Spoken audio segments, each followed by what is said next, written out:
Vamos conversar com o jornalista Sidney Rezende, lá do Rio de Janeiro. Sidney, olá, uma boa quinta-feira para todos nós. Para você também, para nós todos. Bom dia.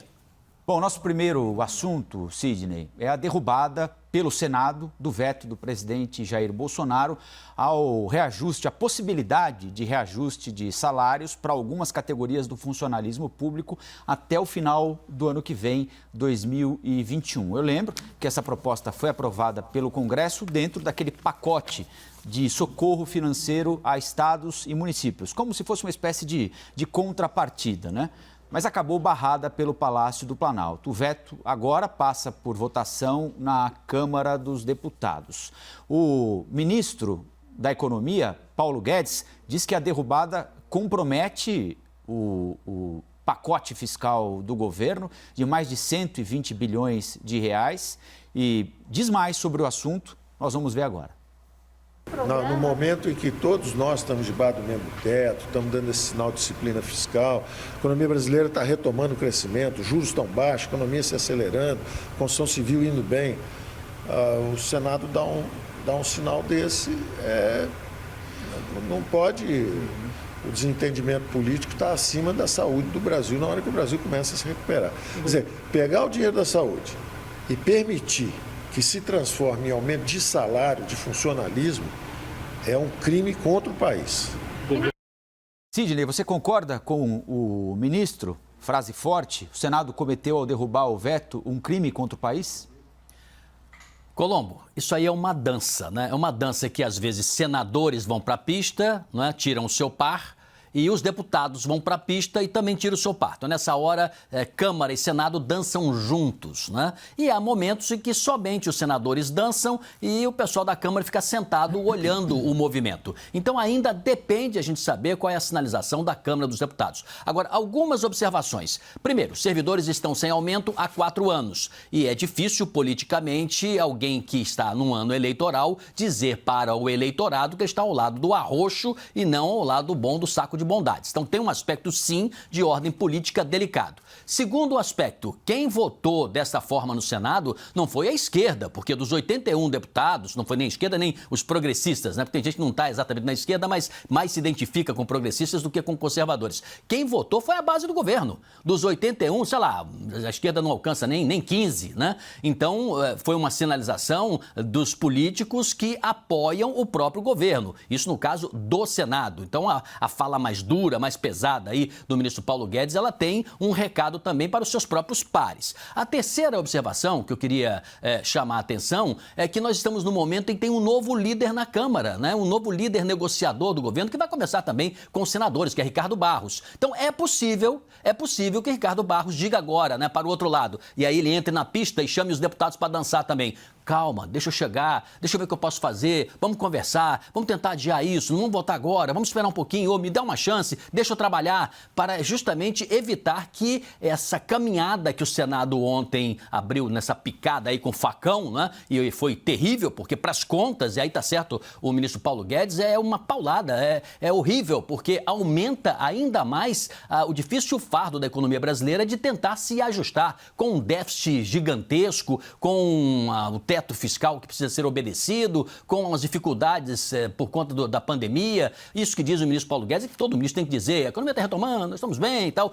Não é bem assim. A economia brasileira tem um alto índice de desemprego, os empresários pequenos e médios estão com o pescoço na guilhotina, não existe dinheiro, não existe muita perspectiva de curtíssimo prazo, é tentar avançar com isso aí. Então, eu tenho para mim que tem uma outra coisa, é um recado para Paulo Guedes também, o chamado desenvolvimentismo, liberar um pouco mais de dinheiro para obras, fazer com que o governo tenha uma nova forma, né, de dançar na pista. E isso que o Paulo Guedes não quer fazer. Mas os sinais que vêm do Congresso e de dentro do próprio governo e de colegas seus de ministério vão nesse sentido. Já começa a crescer muita gente pressionando o Paulo Guedes para mudar um pouco a sua forma. Já tem gente dizendo que é preciso fazer um ajuste fiscal mais longo, com pouco mais de tranquilidade, para não estrangular o país. Então, tudo isso está em jogo e a gente tem que ficar olhando essa pista aí, porque pode se aglomerar e termos um problema em termos de pandemia. A situação é muito delicada, é difícil. Então, para resumir essa conversa, de fato, se a Câmara ratificar o que o Senado votou nesse veto, é mais uma baita dor de cabeça para o ministro e para o país. Agora, Sidney, é importante lembrar, não é, que a elite do funcionalismo público conseguiu reajustes salariais, por exemplo, durante o governo Temer, né? No momento em que o Brasil também enfrentava uma crise bastante importante. Não tão intensa quanto essa, mas foram 2 anos em que o PIB caiu quase 8%. Né? E naquele momento de desemprego, de falta de reajuste salarial na iniciativa privada, a elite do funcionalismo público conseguiu também aumentar os seus salários. Aqui eu reforço, não estou falando sobre professor, policial, enfermeiro, nada disso. A gente está falando daqueles que conseguem, por exemplo, chegar ao gabinete de deputados e senadores. E, de novo, num ambiente de crise, é claro, ainda falta decisão na Câmara, mas, de novo, de um ambiente de crise na iniciativa privada, em que as pessoas estão lutando pela manutenção do emprego, o funcionalismo público, a elite, né, consegue uma vitória importante dentro do Senado. Não é um sonho ficar discutindo reforma administrativa, reformar o RH do Estado, quando não é possível sequer barrar um reajuste salarial para a elite do funcionalismo público no momento em que o país inteiro está em crise e que as pessoas estão lutando para ter em casa o que comer? Bom, nós precisamos redefinir as nossas prioridades como nação e prioridades de governo. Nos últimos 20 anos, foi bom você tocar nessa tecla, né? Os servidores, o total de servidores subiu 83% em 20 anos. Quer dizer, nós tivemos um aumento, um inchaço do Estado. É verdade que houve uma redução do governo federal nesse último ano, que no final de 2019, mais ou menos, que nós temos hoje no nosso universo, aí 607.833 servidores. E a redução foi de 22.856 em relação ao ano anterior, portanto uma queda de 3,62%. Então, para começar, você tem uma máquina pública que ela, em comparação a outros países do mundo, ela não é gigantesca, mas para os nossos padrões de saúde da nossa economia, ela acaba pesando muito grande porque o governo está já há algum tempo endividado. Então, nós não temos condições de caminhar com a atual estrutura se não houver uma rearrumação e como eu disse, uma nova lista de prioridades.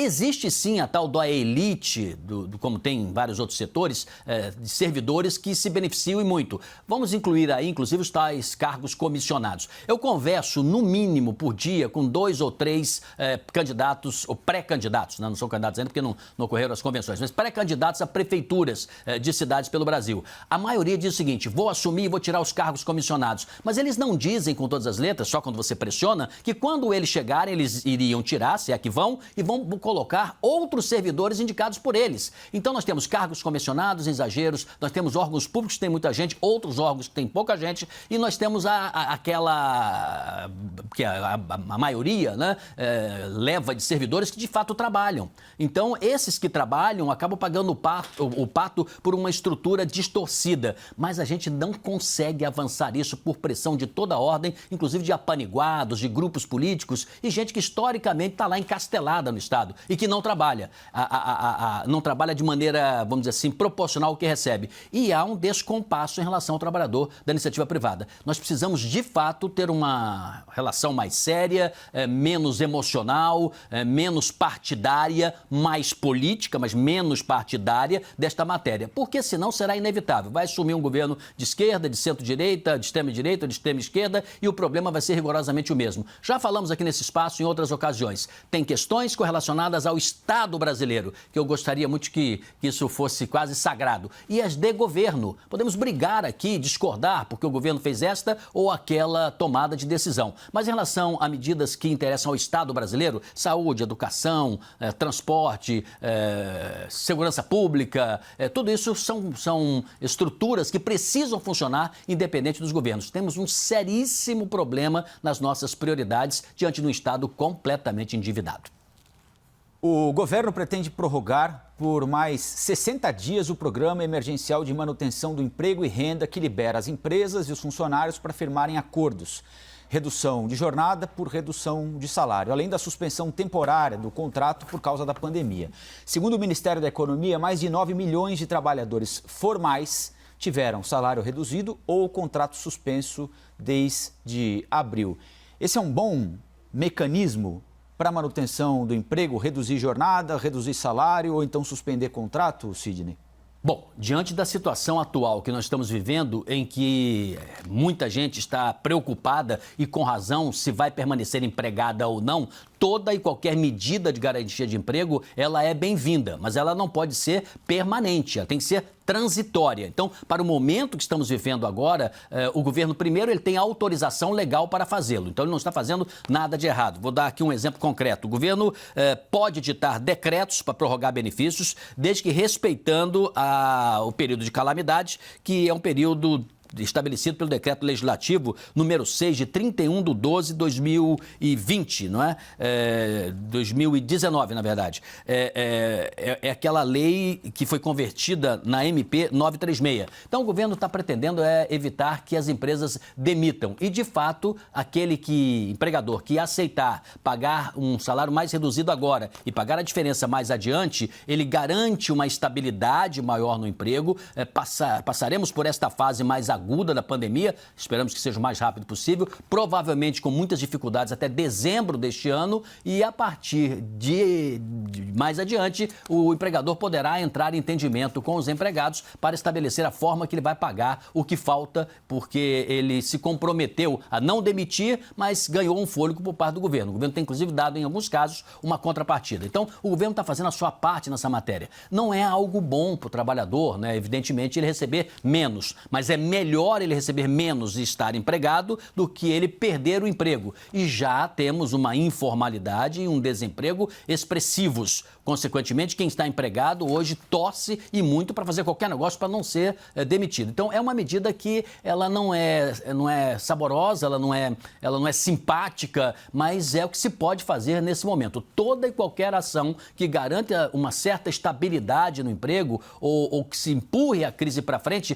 ela é bem-vinda nesse momento. Por isso que eu próprio aqui, no Liberdade de Opinião, já em outras ocasiões, defendi que se tivesse um Pronampe mais expressivo para socorrer com a permissão de crédito pequenos e médios empresários, que é essa estrutura que garante muito emprego ao lado de outros setores, como construção civil e outros setores de empregabilidade mais imediata. Nós precisamos, de alguma forma, dar uma maneira de ter um respirador para o empresário não mandar embora também. É preciso ver esse outro lado, porque vai ajudar o trabalhador.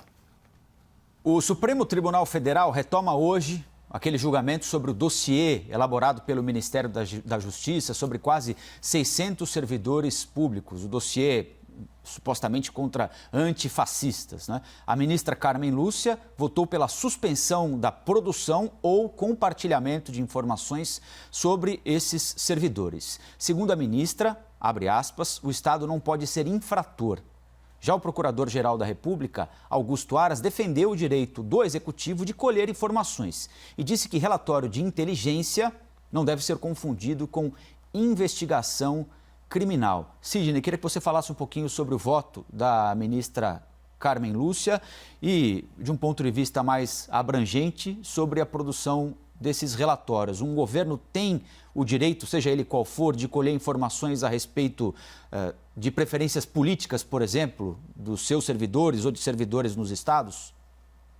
Bom, vamos fatiar o raciocínio em relação a essa matéria. Primeiro, a ministra Carmen Lúcia está sendo coerente com seus próprios votos, o seu pensamento em defesa da democracia e dos mecanismos que o Estado oferece a todos e não a uma parte. Com relação à atitude de governo, o governo é um governo para o todo, não é para a parte. Apesar de na eleição ela ter um caráter partidário, né, você vota em um candidato de um partido que você considera ele e o partido que atendem às suas necessidades, no momento que aquele candidato de partido se elege, ele passa a representar o todo. Então, o presidente Jair Bolsonaro não é um presidente somente para atender aqueles que votaram nele. Aqueles que votaram nele é porque acreditaram no seu ideário, no seu programa, acreditaram na sua capacidade de tocar para frente aquilo que ele prometera em campanha. Mas não é porque ele assume, ele tem que ser o presidente de todos. Tem gente que acha que não, que acha que quando você assume, dane-se a minoria, dane-se quem perdeu, você toca a vida e passa por cima como um trator no pensamento dos demais brasileiros. brasileiros, que eu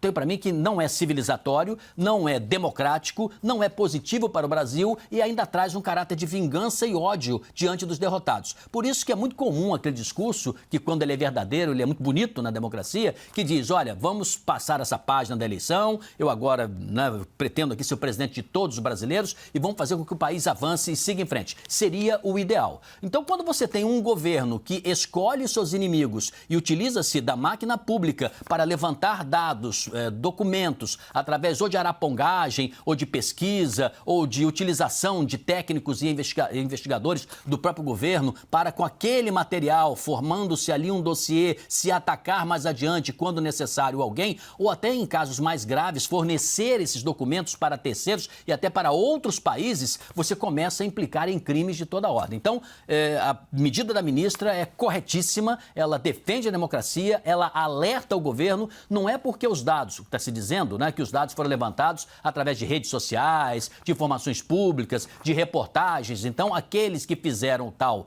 do dossiê, ou que reuniram os perfis dos investigados, teriam se utilizado de mecanismos legais, teriam buscado os dados, como nós jornalistas buscamos também quando a gente tem que aprofundar algum tema.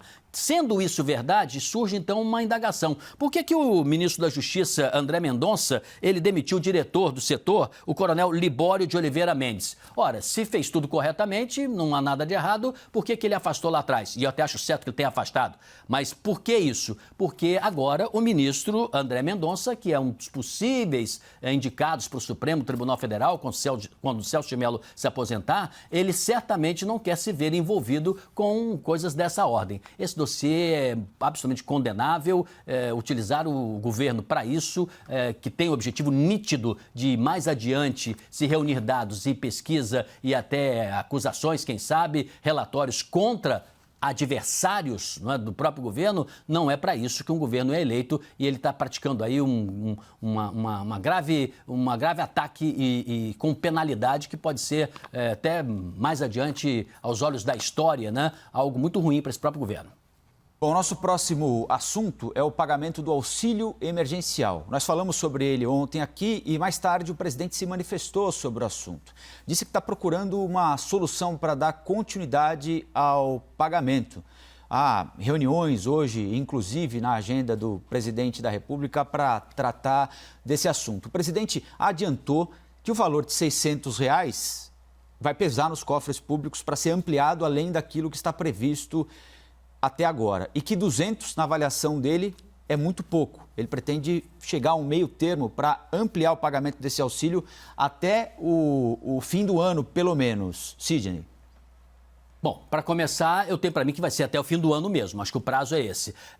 Acertamos aqui, em outros comentários anteriores, quando dizíamos que o Congresso não iria aprovar uma renovação, aprovaria a renovação, mas não a renovação de R$200. Erramos por quê? Porque eu achava que o Congresso iria fazer isso. E o presidente já habilmente se antecipou. 600 é muito, 200 é pouco, vai se achar ali um valor no meio, que é o que eu imaginava que ia acontecer mesmo. Mas o presidente já está fazendo isso, de alguma maneira, para criar um elo de ligação com aqueles que recebem, que já é um elo positivo, porque muita gente atribui ao presidente os R$600. E tem muitos cabos eleitorais pelo Brasil que dizem aí, olha o auxílio aí do Bolsonaro, olha o cheque do Bolsonaro, olha os 600 do Bolsonaro, olha os 600 do governo, né? Esquecendo um pouco que foi o Congresso que elevou esse valor, porque senão o valor seria menor lá no nascedouro. Então, para começar, o presidente está se antecipando, politicamente para ele isso é muito bom, dá uma sobrevida em período de pandemia, porque tira do eixo de conversas 111, 112 mil brasileiros mortos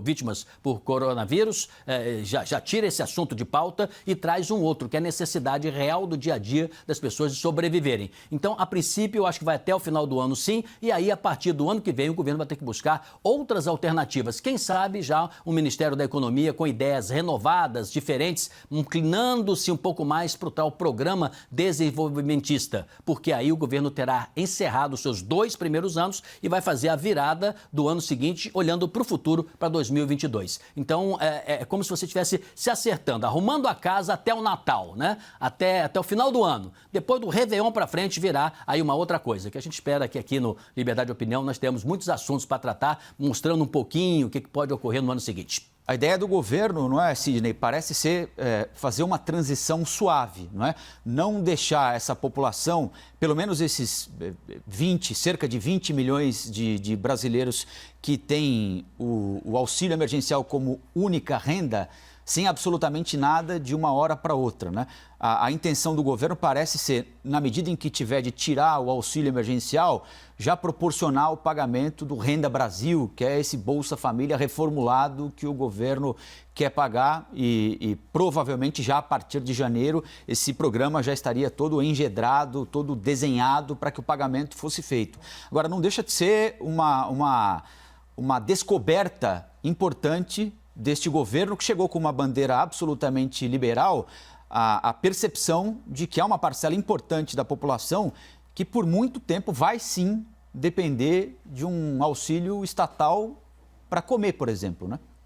Bom, o Estado brasileiro tem uma importância enorme na nossa história para os liberais puro sangue, os liberais de raiz, né? Eles não aceitam e se debatem e são contra. Mas o Estado brasileiro, tradicionalmente, na nossa vida, vem antes de 64, vem talvez até um pouquinho antes de 30, né? Da Revolução de 30.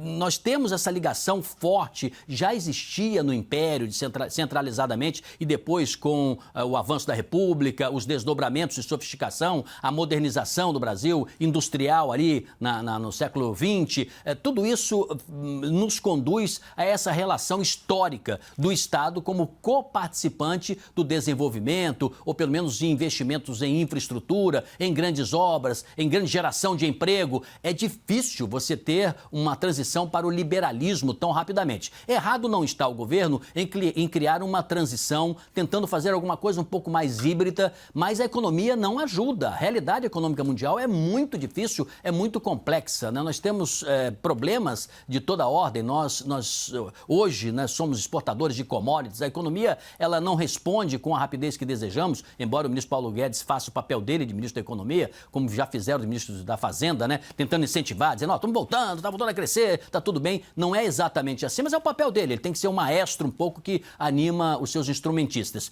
Mas não está errado o governo em tentar fazer essa transição. Agora, repare o desafio do Ministério da Economia em desenvolver tantas frentes de trabalho com seus técnicos, tantos grupos de trabalho, existe um de fato dedicado ao Renda Brasil, para achar algum tipo de caminho que possa amenizar esta tensão imediata por conta da pandemia e depois para uma eventual lenta e suave, talvez, retomada econômica. Eu tenho para mim que não é para curto prazo. Então, não tem jeito. O Estado terá esse papel nesse momento para desespero dos liberais, porque não há mercado, não é mercado financeiro, não há um mercado como um todo privado que possa dar o toque, a liderança dos investimentos em infraestrutura. Terá que ser o Estado brasileiro mesmo e nós vamos ter que nos adaptar a uma realidade de tentar modernizar o Estado, torná-lo mais eficiente, melhor, mais realista, mais prático e que trabalhe mais em benefício do Brasil. Mas com a dívida que se tem, é como se fosse uma bola, né, de ferro amarrada nos pés do país. É difícil virar para frente, passar para frente essa leitura, né, virar essa página. E por isso que os bancos ganham tanto dinheiro, né? É lá que o governo bate na porta e todo ano ele sangra o bolso do contribuinte para pagar a sua dívida que vai sendo sempre rolada, né? E a banca, como se diz, os banqueiros acabam ganhando muito dinheiro em detrimento daqueles que investem em produção. É uma pena, mas esse é o quadro atual do Brasil. Sidney, boa quinta-feira, até amanhã, hein? Até amanhã.